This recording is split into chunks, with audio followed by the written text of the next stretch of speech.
கடந்த சில நாட்களாக தமிழ்நாட்டுல மிக கனமழை பொறுத்தவரைக்கும் ரொம்பவே தீவிரமா இருந்துச்சு.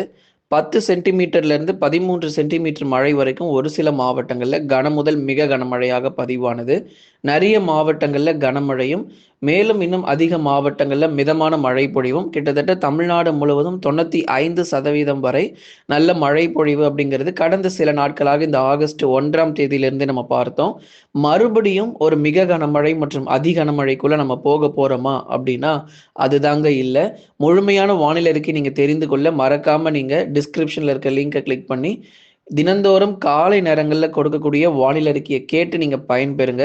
ஏன்னா, ஒவ்வொரு நாளும் துல்லியமான வானிலை அறிக்கை பொறுத்தவரை உங்களுக்கு நம்ம கொடுத்துக்கிட்டு இருக்கோம். இனி அடுத்து வரப்போகிற நாட்கள்ல மழை வாய்ப்பு எப்படி இருக்கு அப்படிங்கிறதையும் அதுல சொல்லப்பட்டிருக்கு. அதனால எல்லாருமே நீங்க சப்ஸ்கிரைப் பண்ணணும். சப்ஸ்கிரைப் பண்ணா மட்டும் தான் அடுத்தடுத்து வரப்போகிற நாட்கள்ல மழை வாய்ப்பு எப்படி இருக்கு அப்படிங்கிறத நீங்க தெரிஞ்சுக்க முடியும். லைக் பண்ணுங்க, சப்ஸ்கிரைப் பண்ணி தொடர்ந்து சப்போர்ட் பண்ணுங்க. தினந்தோறும் காலை நேரங்கள்ல கொடுக்கக்கூடிய வானிலை அறிக்கைய முழுமையா கேட்டு பயன்பெறுங்க.